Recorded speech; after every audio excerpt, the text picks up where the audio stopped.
All right. Hello, everyone, and welcome to today's webinar, Assets of the Metaverse, Episode 2. I'm your host, Lou Kerner with Blockchain Co-Investors, and we're a crypto fund-to-fund, invested in 26 of the leading crypto VCs around the world. And we're big believers as well as investors in the Metaverse. And we launched this show to help ourselves and the broader community put the Metaverse market into context by asking leaders in the space to come share their views about where we are and where we're going. And so we've got three great speakers today, including Paula Weber, co-founder of Auroboros. Paula, hi. Hi, everyone. Nice to meet you. And where are you calling in from today? I'm calling in from London. I'm at the Saraband Studios here, so you can see it's still looking quite sunny right now. Which is unusual for London. So, but we are in London. Thank you. Okay, cool. And we have Bryce Johnson with Play to Earn Leader, Axie Infinity. Welcome, Bryce. Hey, how's everyone doing? Cool. Good to have you. And we have Andrew Steinwold with the NFT Metaverse focused VC, Sfermion. Hey, Andrew. Hey, Lou, how are you? Yeah, my name is Andrew Steinwold. It's spelled incorrectly, but yeah, Andrew Steinwold. So close. Yeah, very close. It's spelled right on your thing. So, and today's show I think is going to be hosted by Drew Austin. I was actually just on a conference call with Drew and a number of other people, and he's getting a group of folks together and buying a piece of land or a number of pieces of land in Sandbox. So that's interesting. And so today's show, each of our featured speakers are going to talk for about 6 to 8 minutes. We'll start with Paula, who will be followed by Bryce, and we'll finish up with Andrew. And then the second half of the show will be Q&A from the audience. So if you have a question, you can ask it in the Q&A function on Zoom. And if we pick your question, we'll let you know via the chat function. And when it's your turn, we'll bring you up on stage as a fellow panelist. And so with that, Paula, I will make you a co-host and you can share your slides. Fantastic. Thank you so much.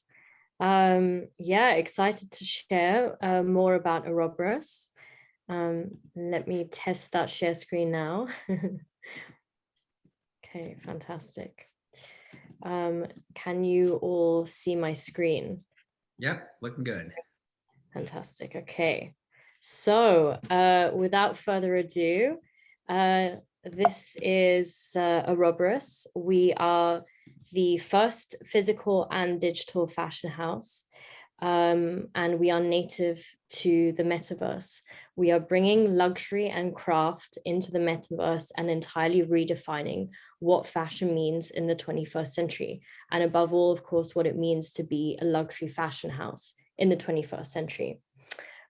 So to give a bit of a backstory, growing up as the first generation, to grow up with the internet, there was so much technology and science evolving around us that we were constantly seeing and being inspired by.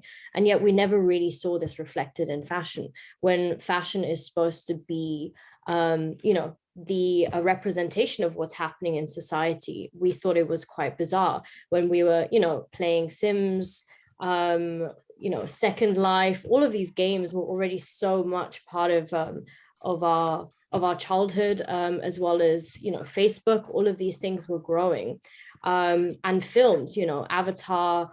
My God, all of the Marvel films that were coming out. It was just more and more the digitalization was happening around us. So being inspired by all of this technology is really what got us into creating Auroboros. So we launched this year with our digital ready-to-wear collection at London Fashion Week. We were the first in the world to launch a digital ready-to-wear collection at any international fashion week. And within 3 days of launching, we actually had 2.5 million people try on one of our pieces, which you can see here on the right. So it's been a very, very exciting beginning to not only creating a fashion brand, but of course, our introduction to the metaverse through fashion. And it's been embraced by the industry, and we're very, very excited for what's to come. So here is, as mentioned, the astounding figures and a little view into the products themselves, which we describe as Omniproducts. So here on the left, you can see the pieces really using a new level of creativity that's never been possible before in the industry, using materials that you would never be able to wear physically, really upgrading that understanding of luxury beyond the material physical sense around us, and upgrading it. So you can have it here on your avatar on the left, or, in a game such as Dressed. Our assets were also available in Farfetch's partner game, Dressed, where you could dress both your avatar as well as yourself in social media in the same outfit. So really working on that cross-pollination that the metaverse is bringing, talking about decentralized assets, and yet, it's one product that's going across all of these different platforms. So hence the name, the Omniproduct. So that gives us a very unique advantage that we've seen, especially throughout the pandemic, where classic luxury brands such as Chanel were completely, unused to that, the digitalization, and they really couldn't keep up. So a lot of the stock was piling up for the first time ever. They actually went and did sales as well. So we really didn't have any of these problems at all. In fact, we're able to completely create pieces with 97% less waste, which is very, very important factor for a younger generation that's growing up with a more sustainable consciousness. Of course, we're talking about unreal creativity, body inclusion, and very important is the fact that we can now spend much more time focusing on our customer as well, because we don't have to consider things such as shipping or any other of these classical physical luxury issues. So we're much more direct to consumer and much more have a personable relationship. Which is, again, very important when people now care so much about experience and individualization. So our business model is looking at a traditional fashion house model of couture on the physical side. So creating these unique pieces that only exist as one-off pieces, and then having the digital ready-to-wear, which of course upgrades the classical understanding of ready-to-wear, meaning that luxury can now be entering the metaverse and going across platforms, whether it's games, we're in close contact with Unreal Engine, for example, working with them, or whether it's social media such as Instagram and Snapchat. And all of this is tied together within the NFT membership that we're now building, where all of these pieces will also have a redemption aspect to them, and we will be further growing in very, very unique and exciting ways, which we're excited to be sharing next year with the second collection when it comes out. So we've really been already acknowledged as a force to be reckoned with, but really as an identity of its own.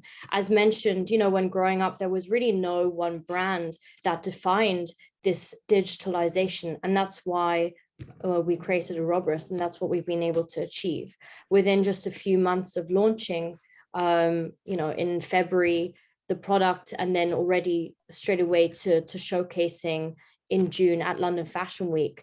We've amassed some fantastic partnerships, and the growth has been astounding as well. And again, really being accepted by art such as Christie's speaking at panels, to London Fashion Week, to Farfetch, to soon working with some very exciting companies such as Genie's. It's just the beginning. And so here, I won't be playing the full 10-minute video, but here's a sneak peek at our London Fashion Week presentation, where you can really see just how innovative it was, with a physical model entering a digital space and then slowly digitalizing herself.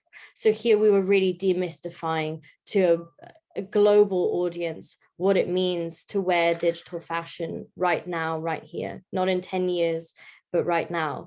And, really upgrading the metaverse and inviting people in. It's not a small, close-knit circle, but one that we want to grow internationally. And fashion is, in a sense, the Trojan horse to get everyone in. It's what we identify ourselves with first. So therefore, the fashion must be as exciting as the rest of the metaverse. So yeah, we're excited to bring that force and that creativity to the metaverse. And with that, I will say thank you and allow another speaker to follow on. Okay, thanks a lot for that, Paula. Just a couple quick questions. One, you talked about 2.5 million people, trying this on. Did you learn anything from that experience? Have you learned what people like to wear in the metaverse? What they're what have been your lessons, I guess, so far from how people have actually interacted with Auroboros? Yeah, thank you. That's a really great question, actually. Absolutely. I mean, it's been such a fantastic learning curve and experience. So people really love to wear the most extravagant and lavish pieces in the metaverse because there's no physics here. There's absolutely no limitation whatsoever. And it really opens up for new identities to be explored, especially within my generation. There's already so much discussion and discourse around identity, whether it's gender, sexuality, or whatever else. And so being able to even uplift that to a whole nother creative level is so liberating and exciting for people. So the more creative pieces of the collections were the most successful. And it's as a designer, this is very uplifting and exciting to see, because obviously physical fashion's really been toned down a lot, especially throughout the pandemic. And super interesting. I think Bryce would look really good on the dress on the left. But thanks a lot, Paula. Thanks a lot for sticking around. And Bryce, we'll turn it over to you. I'll make you the next. Hold on just a moment. The next.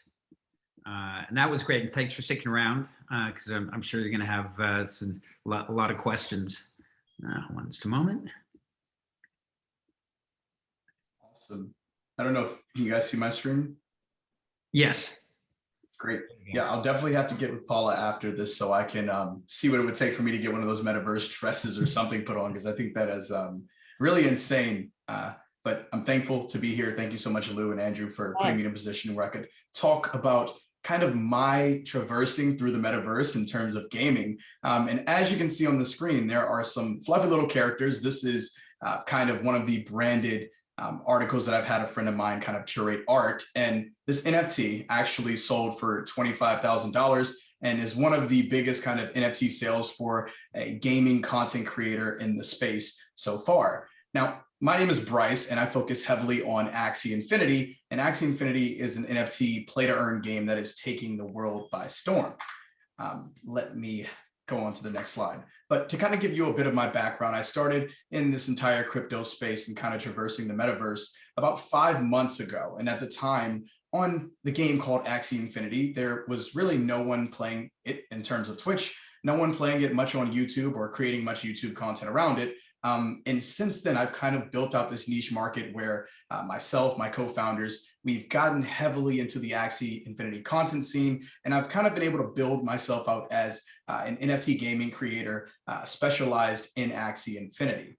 Where this kind of world of Axie Infinity exists, and a big thank you to Andrew, because it was listening to Andrew's podcast with a guy named Karush AK that actually got me into Axie. But where this exists in the metaverse currently is Axie is leading the space in terms of NFT gaming. And the big concept behind NFT gaming, for those who are not aware currently, is owning every asset. Now, if you play a traditional game, like for example, if we talk about maybe it's a Fortnite or a Call of Duty, or I don't know, maybe you play chess, you don't actually own any of the assets within the game.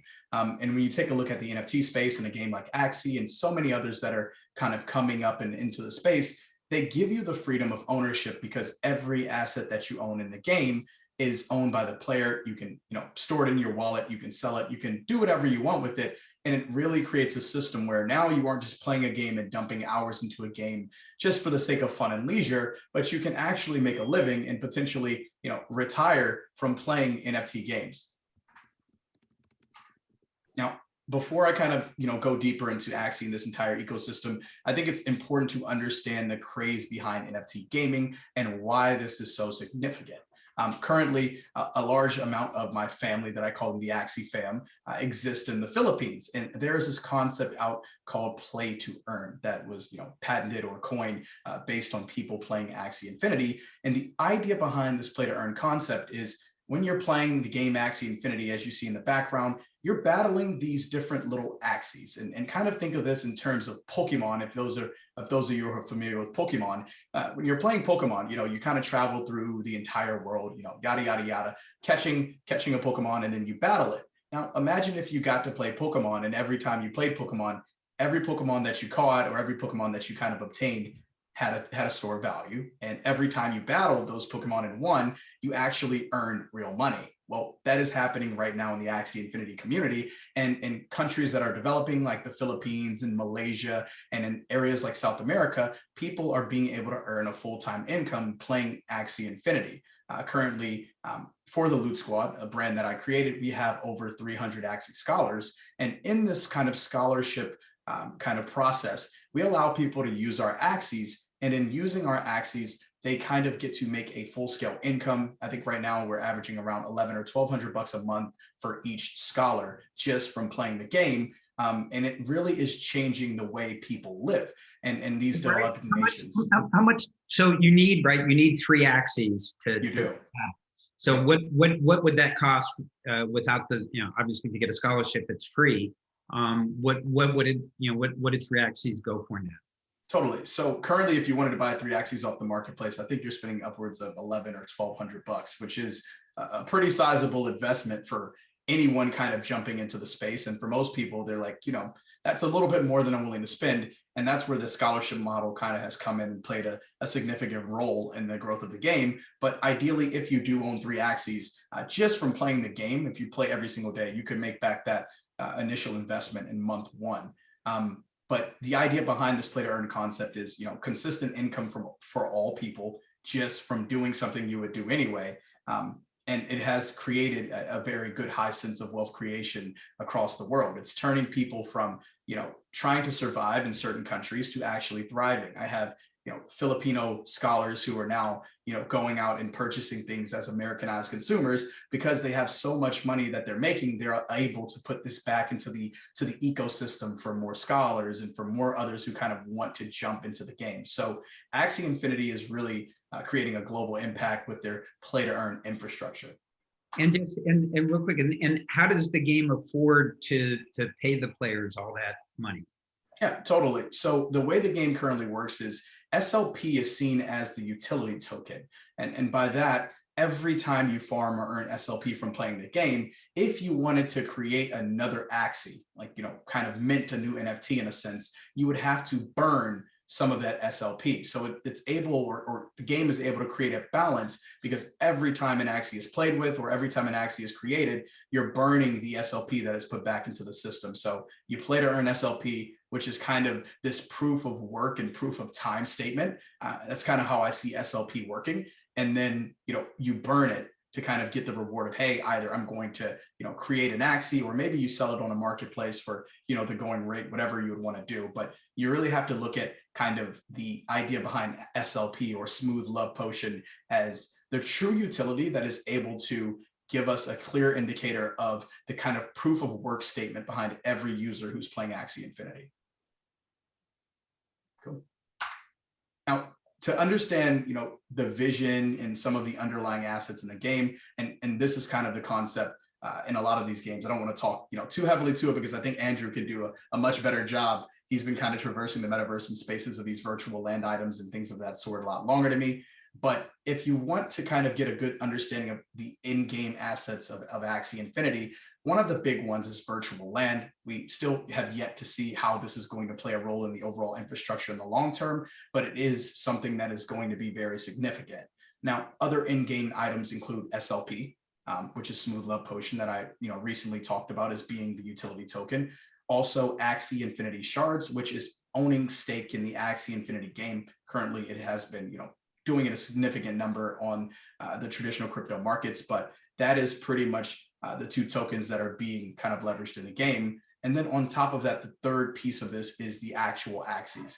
Now, in terms of Axies, you have short term, where you have the Axies that you're actually battling, which cost anywhere between $200, $300, $400. Now, you also have Axies that are very, very, very expensive, whereas you could buy a Mystic Axie, like the one seen on stream. I bought that for about $16,000 back in May, and now that same Axie is worth over $100,000. And kind of look at these in the sense of CryptoPunks. They're very, very limited. They have certain utilities that in the game that allow them to be differentiated from other Axies. And the actual mystic part on the Axie is that starry shell right there. So if this was just a regular Axie, that shell would be like a purple or a very base color. Now, to kind of go a little bit further and to talk about how I was able to kind of build within this community is the social status or social community behind Axie.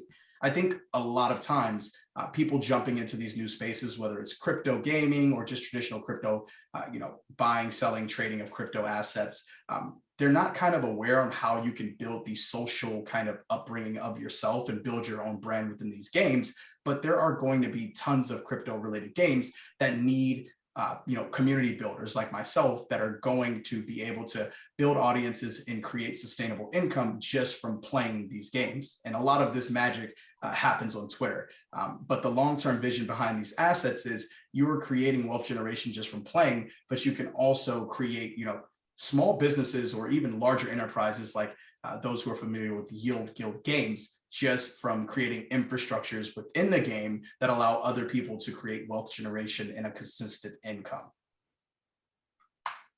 Now, to kind of talk about the last term that I use and as I'm building my audience and growing in places like Twitter and Twitch is the concept of watch to earn.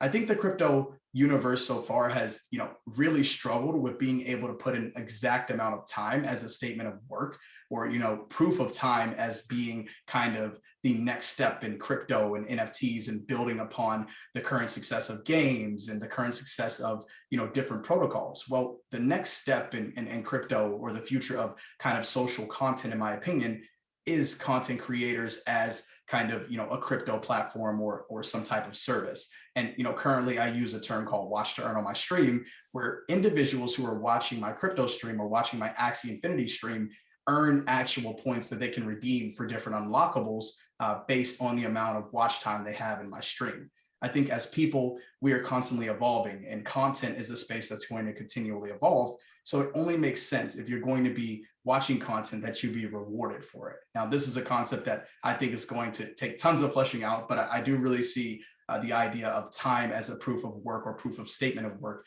being very big in the future. And that is Axie Infinity from an Axie Infinity Maxi and myself. Open the floor for questions, but thank you guys so much. Okay, thanks, Bryce. Thanks for sticking around. And you definitely need to upgrade your wardrobe there. Yeah, a white t-shirt is not cutting it, right? We'll speak. Terrific. And then we'll finish off in the formal comments from Andrew. I know you don't have a presentation, Andrew, but it'd be great if you could kind of share some of your kind of macro themes that you're, that you're thinking about and investing in these days. Yeah, definitely. Yeah. So to give some background, my name is Andrew Steinwold.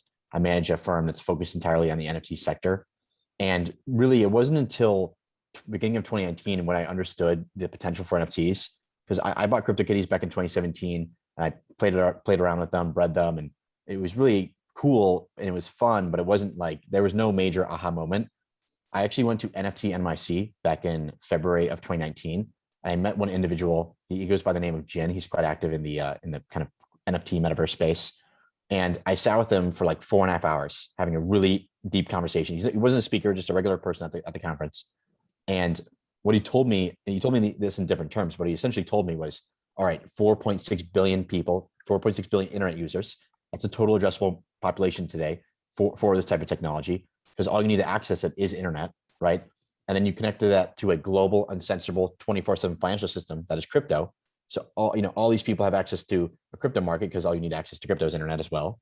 And suddenly you add in NFTs, which are just digital property rights. And perhaps the most exciting aspect about this NFT thing was that they're user generated assets. Anyone in the world can make NFTs right now today, and they can range from collectibles to game assets to art to like whatever. And so I looked at that. I was like, listen, okay, 4.6 billion people connected to this easy to use financial system, and then user generated assets. I was like, okay, this is going to be the world's biggest market without a doubt. This is going to be absolutely massive. And so I really dove in quite hard at that point, and then set up the firm later that year. And originally, so I launched a crypto fund in 2017. And originally we were going to put all that kind of within that vehicle because I was like, it's the same, it's just crypto. But the more I researched and the more I invested, I realized, okay, crypto and NFTs, they're pretty different worlds. Sure, they're both built off the same kind of underlying financial infrastructure, but crypto is essentially a pure numbers game. It's a financial game. The objective is to make money, and all the incentives within that world are economic incentives. So like people will quote unquote mine Bitcoin, which is really just maintaining the Bitcoin network. Then they get paid in Bitcoin to do so. And with NFTs, sure, there are some incentive structures like that where you're getting paid. There's some economic output for some sort of work or computers to do some sort of function. But in my opinion, the secret strength around NFTs are really what Paula and Bryce were kind of diving deep into, which is kind of these emotional components, the status component, the social component, all these non-monetary reasons that really attract people to the crypto markets. People will make non-monetary decisions inside NFT markets because of these, I call them like human factors. So for example, like if I'm in a virtual world and my best friend is in some neighborhood, he bought a piece of virtual land, I'll pay anything, or I'll pay over market price to buy a house or buy a piece of land that's right next to my best friend, just so I can be near him. Or maybe you need this sword to defeat this boss in this video game, or you need like these crystals to power your spaceship or whatever.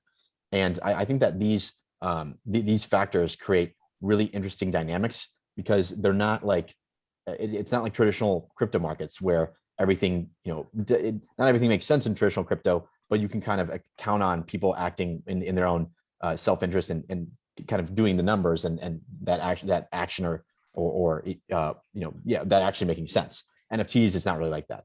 And I really think that's going to be kind of the major force behind NFTs that makes them explode. And it's what we've seen because people, crypto's been around for many years. People have known about Bitcoin, and it's being adopted slowly.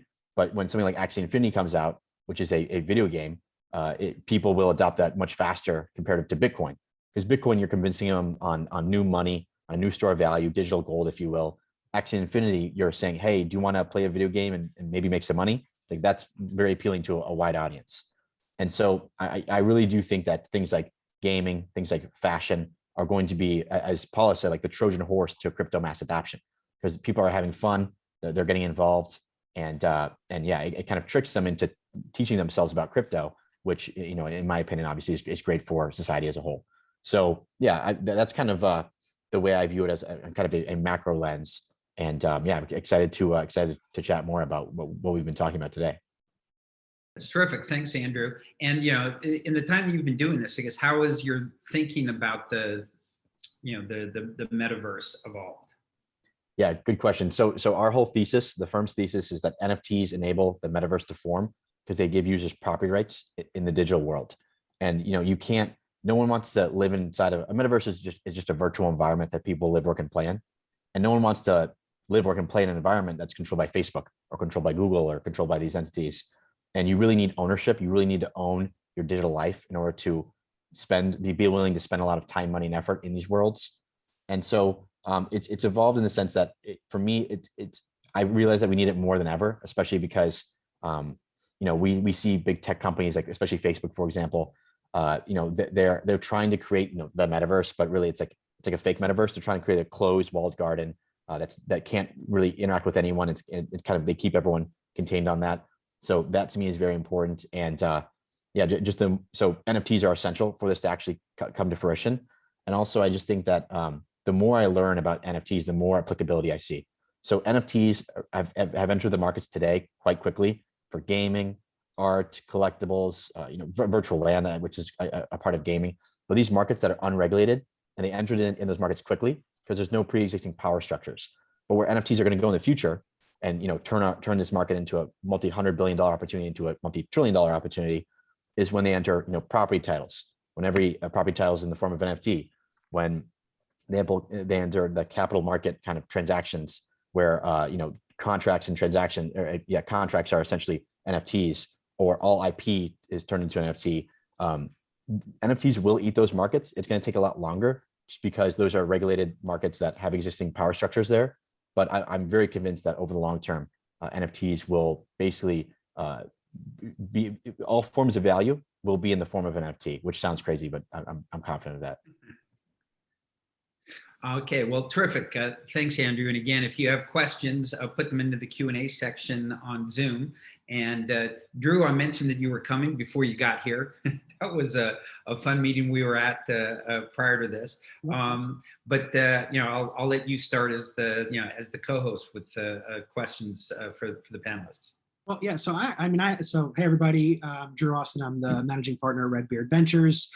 We invest in everything early stage to like pretty much pre-seed to Series B, and 80% of our deals have been blockchain, metaverse, NFT-focused, Dapper Labs, Super Rare, Genies, EdRun, etc. So yeah, a couple of questions. One, Bryce, I'm trying to. We did like a little blockchain investor retreat at my place a couple of weeks back, and there was like 12 of us there, and we're all like hanging out, and we're just talking about NFTs and gaming, etc. We were talking about Axie for a while. Who loses money? Like who's it felt after all the conversations we had, it felt very like kind of Ponzi-esque. And I don't say that in a negative. I don't mean it in like the negative, like Ponzi thievery kind of way. I just don't understand like the circulation of the funding. Like, where does it all come? Is it just a complete recycle, or I guess I'm trying to understand the mechanics a little bit. So, kind of the way I've been answering that question for a lot of people is, if you look at previous kind of systems of wealth generation. Maybe in some other protocols or traditional gaming and things of that sort. If you go to a traditional game like Fortnite, everyone loses money and everyone loses time except for the developers who are putting out new skins, new maps, etc. And then you come to a system like Axie Infinity where it's like, okay, the barrier to entry is extremely high, and you're like, oh well, somebody has to be losing money.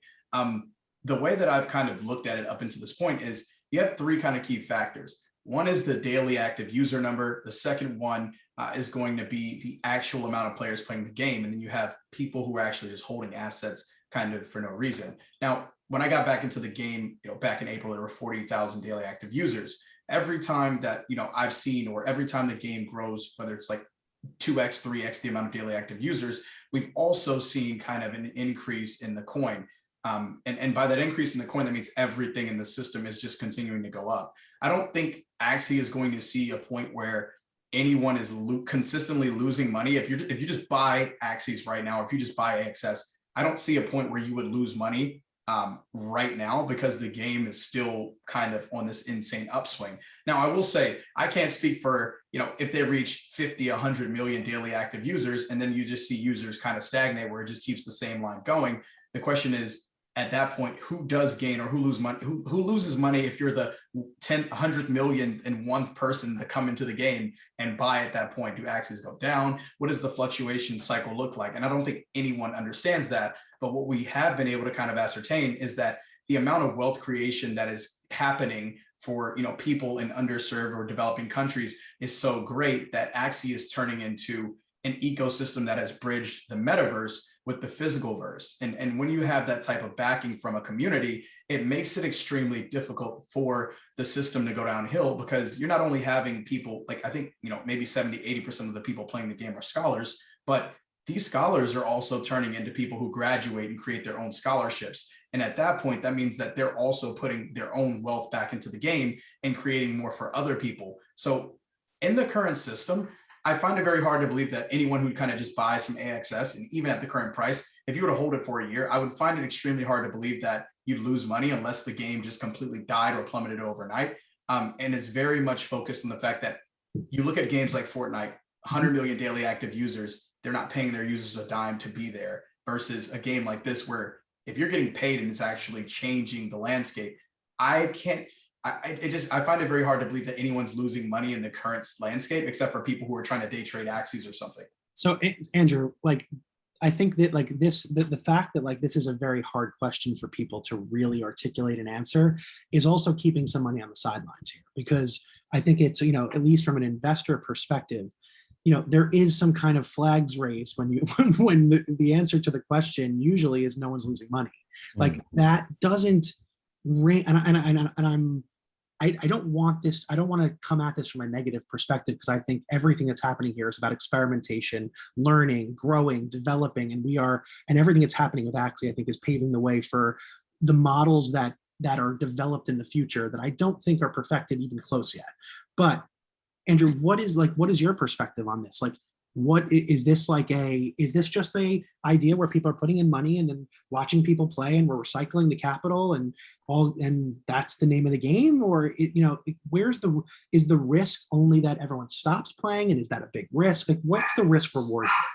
Yeah, so the very long-term growth of Axie and maintaining this current equilibrium between players and kind of the flows of SLP to the new Axies being bred, that's something that we often think about. And also we're thinking, okay, how sustainable is this, right? But I was talking to Alexander recently, like the other day. Alexander is one of the co-founders of Axie, and he was saying that Axie has introduced a new type of player into their game. They have, a portion of the players right now is the minority actually, who are playing for fun and for emotional, social status reasons, right? And then you have a large portion of players which is the majority right now, they're playing to actually earn money. People, and I'm sorry, I'm not exactly 100% clear on the game mechanics. Are by playing, are you producing something? Because because I believe this is the future of work and where we're headed. But then again, you also need to think about the fact that like we are at game number 1 of the play to earn economy. And there is not even yet a workforce in the metaverse yet. So does there become a competition for, let's call it low income workers that are able to generate income in this ecosystem? Does that create risk for Axie specifically? Like, do you know what I'm saying? Yeah. Okay. So I think that, so going back, the long-term growth prospects, it requires right now, the current setup, I think it requires continued growth. I think, but right now, if you're taking the addressable market for gamers, that's, multi-billions. If you take the addressable market for people that need to make money, that's everybody, right? So, there's a lot more growth that can be had. And what's going on is Axie's continuing to iterate their models, that they're kind of the play to earn models. Because right now in this current iteration, I don't know if it could last, and if we reach the world's population, probably would fail after that. But what they're doing is they're implementing land gameplay, which is more of a virtual environment that you run around in, you collect resources, battle monsters. It's more of a game versus right now. Axie's very, if you know Pokemon, and when you're battling Pokemon, it's just that one screen. That's really what it is. It's called like a kind of a grinding game. And so I think that they will keep tweaking, keep rejiggering the formula until long term there will be no major issues. But yeah, in terms of like this is kind of weird to say, but I think the fun factor, they need to increase that fun factor to enable to make it more sustainable in its current iteration. And I'll kind of add to that a little bit. I do know that the team is currently working on some big kind of things that would make that risk a little bit kind of less.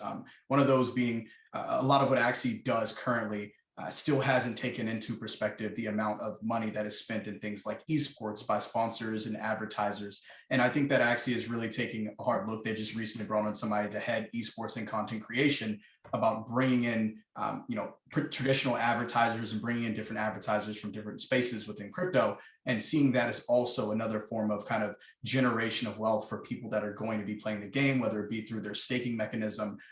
So their idea is also expanding into kind of some of these traditional kind of lanes. And then also they're going to be coming out with like free to play Axies where users would be able to play without actually earning a very small amount of SLP. So the cost of actually getting an Axie is probably going to go down pretty significantly as we get closer to the end of the year and early next year. So is the competition for this for Axie, is it sandbox? Is it metaverses as an environment itself, or is it the next video game?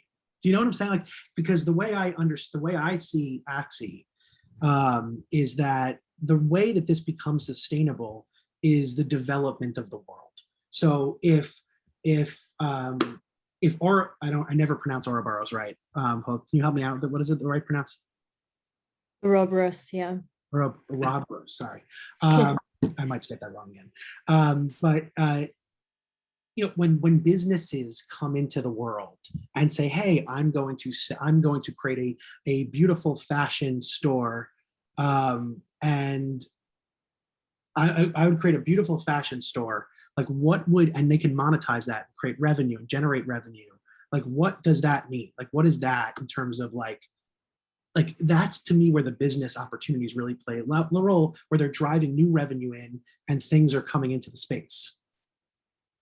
Like, that's where I kind of see the gaming and the virtual world and the metaverse and the confusion coming in. Is that for me or is that for Bryce? Either one. Andrew, if you want to talk about it, like, is this a competition of gaming or is it a competition of business worlds? What's the deal there? Yeah, it's weird because it's the first time where these worlds are merging together. And a lot of people say, well, if you're earning money in a game and that's kind of your focus and job, it becomes not a game, it becomes work, right? So we're seeing version 0.0001 of Play to Earn. And right now we are doing a function that makes sense within this game environment, but it actually doesn't add any direct value to the, quote unquote, outside world. I was talking to Jonathan Glick, who's an absolute genius. What's his name? Matthew Ball set up the Meta ETF, which is that kind of metaverse ETF product that's trading on the stock market. Anyways, he knows deeply about this, and he's convinced that right now, what we're seeing in play to earn games and kind of this stuff is people doing some function that doesn't add direct value to the actual world. It adds direct value to that game. But going forward, we're talking in next coming years, we're going to be able to actually do some sort of actual. There's going to be people that play the game to have fun, and people that play the game for work. The actual work that we're going to be doing is going to directly have some sort of direct impact on the physical world. So I think the example he gave was like, what was it? I forget. This is going to be a really terrible example, but like folding protein or whatever. You can actually contribute your computer power to like fold protein, and that has direct impact on like cancer research. And so people are saying that, okay, we're going to design, game companies will design some sort of functionality where it's having direct beneficial output or input into the world's problems or kind of issues. Or it'll just be like regular work, like they'll gamify copywriting or like editing papers or whatever, right? And through that, within this game, you'll be like rewarded, but you're actually having some impact on the quote unquote physical world. So I think, what we're seeing is the very, very first iteration of what's happening or what's going to happen. And so, of course, there's going to be a lot of holes in it, and it's not going to be perfect. But I mean, I'm confident if we're already here and this is version number 1, then I'm excited for version number 10. That's going to be crazy.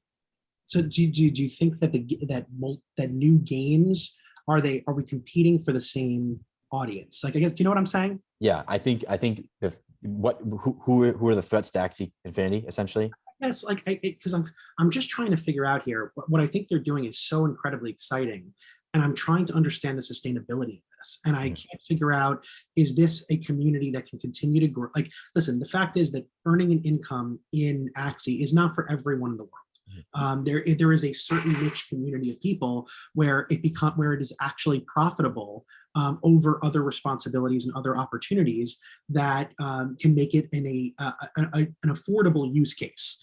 Now, if it's a fun game, that's one story. But what we're hearing is that the more people that are playing substantially are now playing to earn rather than play to fun.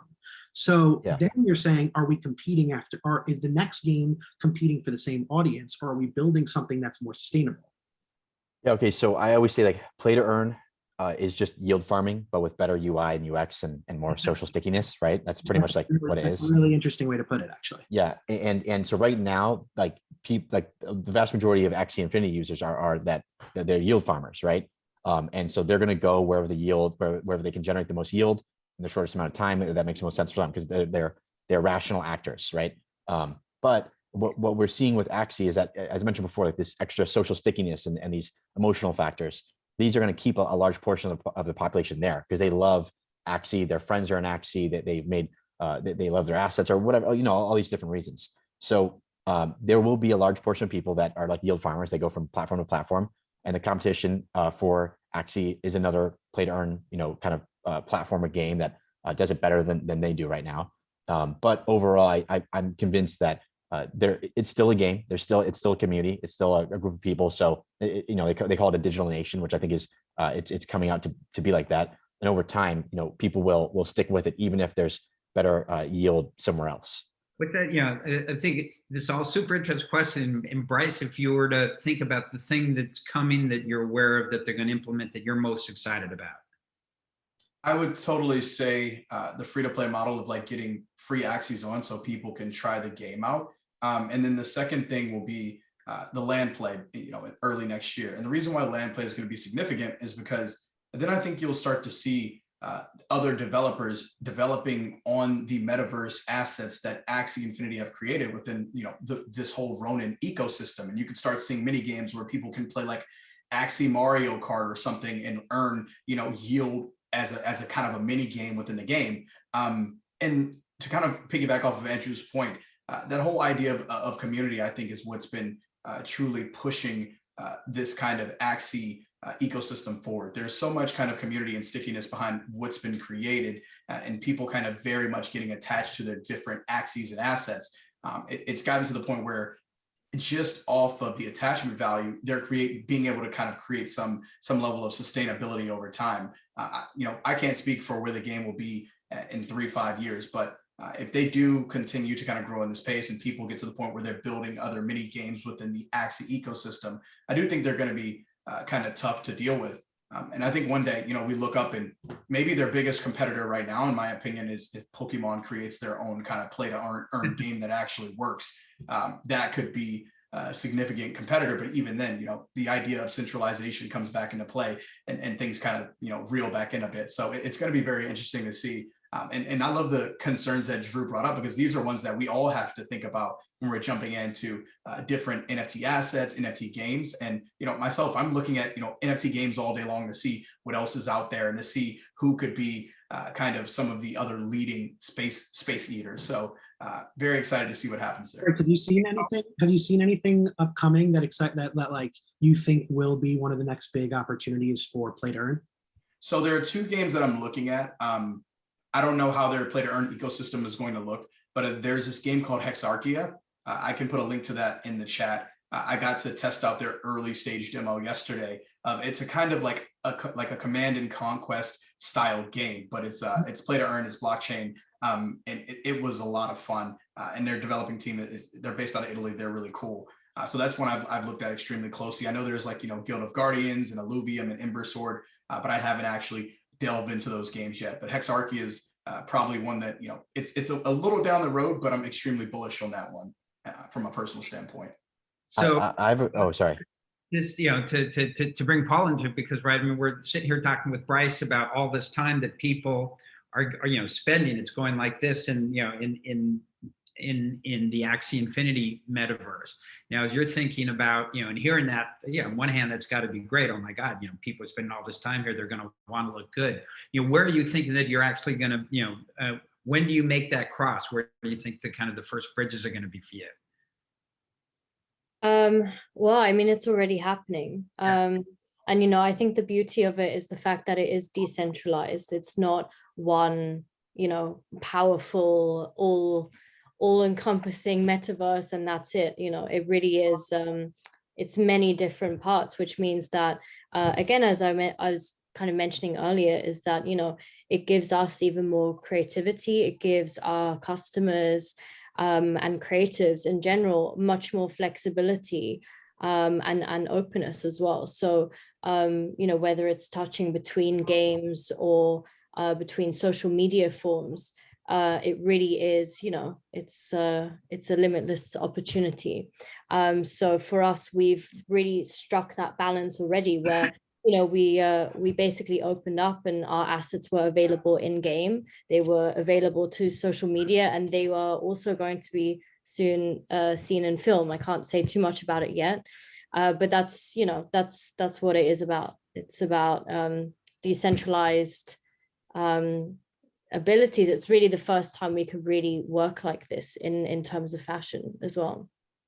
I have a quick question for Paula. So, you know, there's a ton of different categories that NFTs encompass.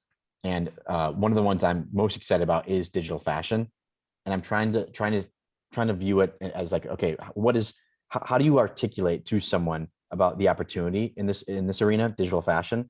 And then also, what is the edge? Because I feel like for me, the edge in a world where manufacturing doesn't even like matter at all, it's almost just about I see it almost as just like the edge in a world where production costs are zero is about brand marketing and and like reputation. So how do you articulate the opportunity for digital fashion, and then what is the edge if you are a digital fashion company? Mm-hmm. I mean, for us, it's really about, you know, the craft and uniqueness. It's really about who we work with, who we associate ourselves with, and the product itself that we're building. It's like any game, you know, Fortnite is popular because of, you know, its quality, its experience, its engagement with the people. And similarly, that's how we're building our brand. You know, we really understand, you know, I personally worked for Chanel. I've worked for some other younger brands as well. I've kind of gone across the art and fashion sector to understand the entire spectrum of everything. And from that, we're building in everything from, you know, high fashion, such as the way in which Birkin bags, you know, there's, for example, a list in order to get those very, very exclusive items. And then you have drop culture like Supreme. And all of those things can be brought together in a very coherent way. And especially, you know, because of the internet, things are moving much more quickly. So you have to engage with your audience in a much more, you know, a much more, I suppose, immediate sense as well, where brands are also going to be opening up, you know, Discord accounts, Telegrams. Again, it's much more personal engagement as well. So through that, you have to, as a brand, I suppose, find a voice and find your edge. That really depends on the brand. It's, I would say, what makes a game good. It's very much the same question. It actually kind of feels even very similar to traditional fashion, where it's like other than manufacturing, you have coding, but everything else, you need distribution, you need marketing, you need design, you need creativity, and so like I think the manufacturing of digital fashion is actually the difference, is the key differentiator. But then a lot of the same recipe I can imagine being similar. I think you know, what I'm also intrigued by is, can fashion have utility? You know, can fashion have utility that we've not even scratched the surface of yet? Because when, you know, right now, fashion in the real world does have utility. You know, it allows us to walk around in public not naked.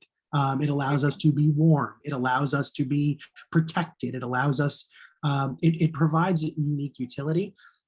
While right now, in digital fashion and physical fashion, the comparable is identity and culture right now. But I'm curious is what will be the utility of digital fashion? And I think we haven't scratched the surface of that yet. Yeah, absolutely. I mean, I would say the utility right now is actually the fact that it's opening the doors to everyone who's not really interested in crypto, because, you know, obviously, I have quite a few friends outside of the crypto space, and they do not find it interesting or appealing in any sense. And therefore, I would say that is the utility, is the fact that it's getting everyone in. It is, you know, obviously, as you said, it's the identity, but it's really the door that opens the world for everyone else. And And, really, we're going to be working with AI as well. So there's going to be a lot of progression. And I suppose the utility, in a sense, we'll almost discover it as the space grows as well. I agree. It'll be more, I completely agree with that, because it to me, the native utility of any of this stuff really is going to happen when we live and socialize and work in the metaverse, and then because that's its natural home. So I think the development of that utility will really take place when we start to really build some of the society there. Bryce, what were you going to say, buddy? I wanted to ask a question about kind of bridging that culture gap, coming from before being kind of in this metaverse world. I was kind of into traditional streetwear, and I have some friends who, kind of same concept. Like, we were big fans of like the streetwear brands and doing collabs with like, Supreme, when they were collabing with like some of the bigger fashion brands, and now watching 100 Thieves get a Gucci collab. And one thing that I wanted to ask you was in terms of bridging the gap between, someone who might just be a traditional kind of streetwear user or into traditional fashion. How are you guys kind of bridging that gap on the crypto side to get non-crypto people into believing that these metaverse fashion wear is actually something they'd want to put on, or something that they want to flex? I know, like, brands like Adidas, they collaborate and get people like Kanye West, because it's like Kanye brings a whole audience in here with him. But it's like, I think one of the things, or at least my kind of thought process would be, how do you get non-crypto people to want to believe in like metaverse fashion? I mean, outside of the stuff that you guys are doing, I'm not gonna lie, I've seen like some of the other things out there, and I'm just like, I don't want to name drop it, but I've seen like a shoe company that does like metaverse sneakers, and I'm like, dude, I'm not gonna lie, like, that's like not like, I wouldn't wear anything like that. Versus, give me 1 second. So to take it from there, I also won't name who you're saying, but no, I mean, I personally think the unnamed company is really, really interesting and really great. But I mean, that's the thing is, it's in a way like creating any brand. You have to find a certain moment in time that you're able to reciprocate with the audience, right? And so something that's really popular right now, for example, is the sci-fi aesthetic and interest. And really, every single celebrity is now kind of hopping into this space and really excited about it. And so it's being able to almost define that specific je ne sais quoi, it's really how did Chanel, or how did Kanye West in a sense start? It's really the question with any artist or any creative, how are they able to captivate that? And that's by having a fantastic team around you and being able to collaborate with the right people. Whereas a brand like Nike, it's quite different, because they're at a much different stage, where also their entry into the metaverse is much slower, because people aren't that interested in seeing digital versions of Nike. There's no point in having that. Like, the whole point of everything that we're doing is that we're able to actually create a whole different visual language that's never existed before. So it's, again, as much as, an Alexander McQueen coming around, or a Chanel, in the early stages, that's exactly what we're here to do, and what we've been able to do. And that's of course why we've seen the popularity as well. Did you see a world where you could, like, for example, buy a Chanel bag, and that bag, like, buy it in the metaverse, and then being able to redeem that to get a Chanel bag, that same bag, sent to your house? Yeah, correct. I mean, this is very much where the space is going, and all of these things is already what people are thinking about, bigger brands. And it's what we've considered a lot for our NFT membership as well. And of course, we're going to be just as innovative in our membership model as with the products themselves. So it's not just redeeming physical and digital pieces that are completely, one and one the same, but innovating beyond that space. So thank you for bringing that up. That's a good point. Wow, I got to tell you, this has been a great show. I really try. Everybody's been so kind with their time. I try and finish it at the top of the hour to let everybody go back. But again, really, thanks a lot, Paula. Thanks a lot, Bryce. Thanks a lot, Andrew. Drew, it was great co-hosting with you. Yeah, obviously, you brought a lot. We'll do a blog post of the 5, 7, 10 highlights, things we learned from the call. I think we're going to get a lot of views because I think there's a lot here, from the discussion that we had today for people to learn from. So thanks a lot, everybody. Thank you. Thanks so much, Lou. Thanks. Bye. Thanks.